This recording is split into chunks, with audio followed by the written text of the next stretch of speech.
Okay, guys, so we've taken a look at how to solve quadratic equations by graphing, both by hand and with the graphing calculator.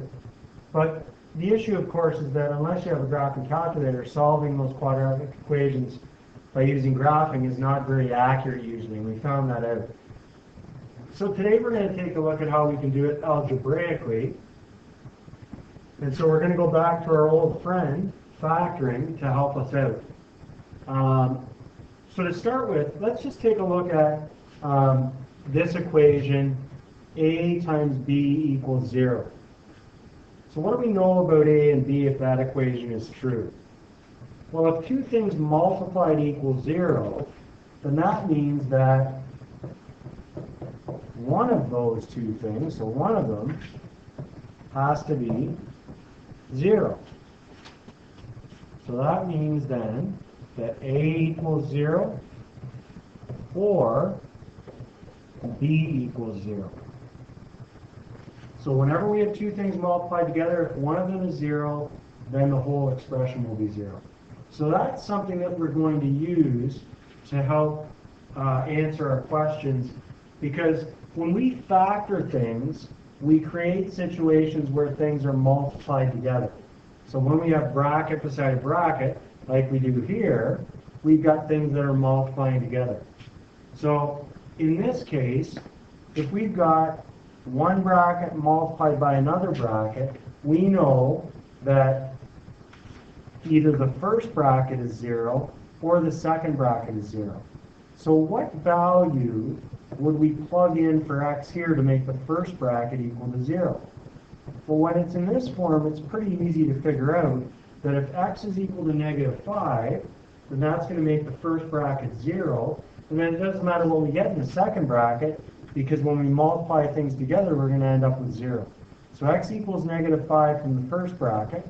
If we take a look at the second bracket, the value that we can sub in to the second bracket that's going to make the bracket equal to 0 is +3, because if we put 3 in there, 3 minus 3 is going to equal 0. So that means then that the x-intercepts, or the zeros, or the solutions to that quadratic equation are -5 and 3. So as long as we have an expression in factored form, all we need to do is figure out what makes each of those brackets, or each of the things that's multiplying, equal to 0. So in this case, it's a little bit harder because we've got numbers out in front of the x here. So that changes things a little bit. But here's what we know. We know that the first bracket is equal to 0. So that means 3x minus 2 equals 0. Or we know that the second bracket equals 0.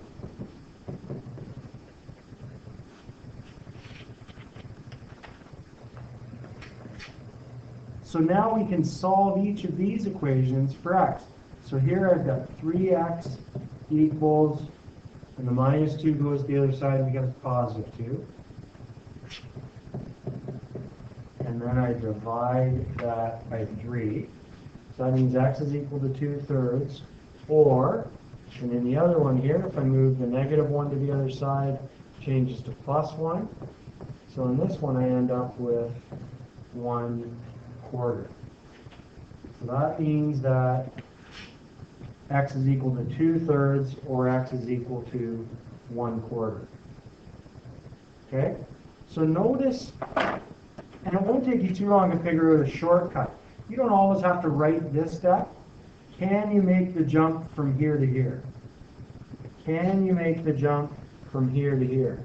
So notice where the numbers are coming from in the answer here. The top number comes from the end. The bottom number comes from the start. And the sign of the answer is the opposite of the sign in the bracket. So same thing happens in the second bracket. It's 1/4, and the opposite sign is the -1. Okay? So hopefully you can remember that little shortcut when you're doing these questions. So let's move on to the next part. So once we know that we can find the answer of a factored expression, then when we get an equation like this, rather than worrying about graphing it, either by hand or the graphing calculator, we can just try and factor this. First thing we need to do is get one side equal to 0. And we always want the n squared or the x squared or the k squared, we always want it to be positive. That's going to make life a little bit easier for us. So I'm going to leave the n squared on this side because it's positive. And then when I bring the negative 9 over to this side, it's going to become plus 9. I bring the minus 18 over to this side, and it changes to plus 18, and then it's equal to 0.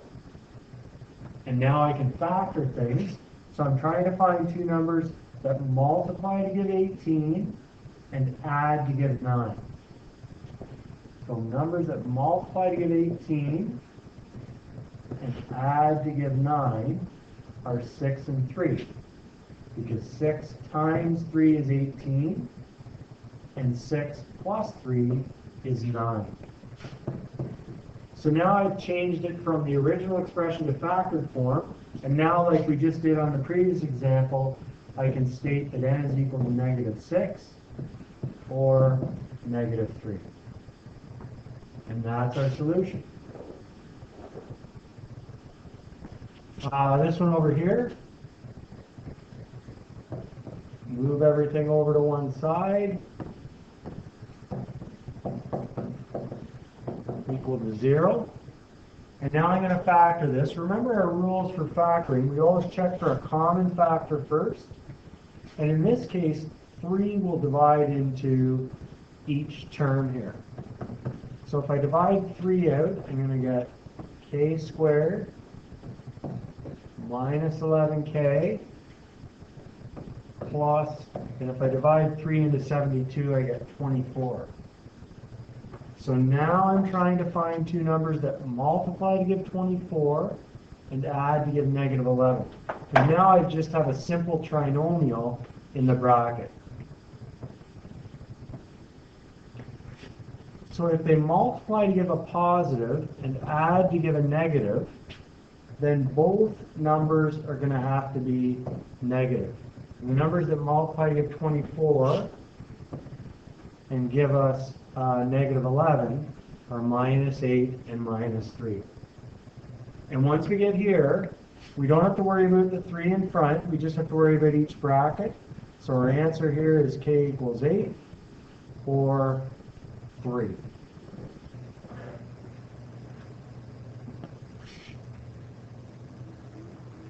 And in C, I've got quite a mess here.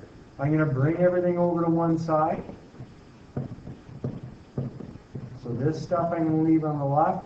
I'm going to bring -3x squared over. It's going to become plus 3x squared. I'll bring the 6x over. It'll become -6x. So it's going to look like that. And then I collect my like terms. So I've got a -2x squared and a plus 3x squared. That's going to give me 1x squared. I've got a -1x and a -6x. That's -7x. And then I just have the plus 12. So to factor that guy, I need two numbers that multiply to give 12 and add to -7. And that's going to be -3 and -4. And that's really all the hard work done there, because once I get it in factored form, then it's pretty easy to pick out the answers. So it's going to look like that. The last one here, so I'll move everything over to the left side. So the -14 moves over and becomes +14. So it's going to look like that. In this case, I can take out a 2 as a common factor. So if I divide everything by 2 there,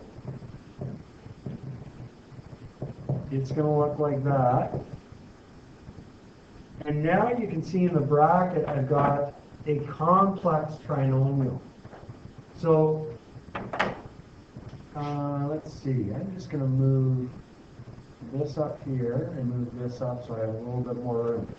Because I need to use my L method here to factor that complex trinomial. I can ignore the 2, I'm not worried about that, it's just that part in the bracket that I want to factor. So 2 numbers that multiply to give 8, so I'm going to use 8 and 1. And numbers that multiply to give 7 are 1 and 7. And when I cross multiply here, so 8 times 7 is 56. 1 times 1 is 1. And if I need those to add up to negative 57, then I'm going to need a minus 56 and a minus 1 to equal minus 57. So this is going to be a minus 7 here because that's a minus 56. And this is going to be a minus 1 here. So if I do the next step then, now that I've factored it, it's going to look like this. 2's out in front, and in my 2 brackets, I'm going to get 8n minus 1 in one bracket. And in the other bracket, I'm going to get n minus 7. So my answers here then, n is equal to, and remember when we have this number out in front here, I'm going to put 1 over 8, and I have the opposite sign of that sign there, so it's going to be a positive 1 over 8, or, and then in the second bracket it's pretty easy, it's just going to be 7. So there are my solutions to that equation. Okay, so a couple of special cases here. One is the case where the constant term is missing. So there's no number on the end here. And when the constant term is missing, you're just going to take out a common factor. And you're at least going to be able to take the variable out, because both terms that are left there have a variable. And then once we factor it, then we'll see what makes each factor equal to 0. So in this case here, there's no number that goes into 3 and 19, but we can take the x out in front.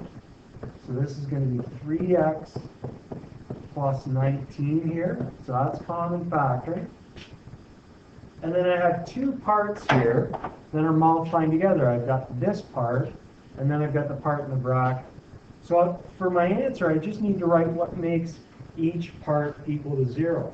So when it's just x all by itself, then that just means x is equal to 0. That's one of the answers. Okay? Or in the bracket, remember I'm going to take the number on the end over the number at the start, and I have to do the opposite sign to what's in the bracket. So that's the solution for that one there. Okay, so that's one of the special cases when the constant term is missing. Sometimes we've got the middle term missing. So in this one here, we are going to still common factor first. So in this one, I can take 5 out as a common factor.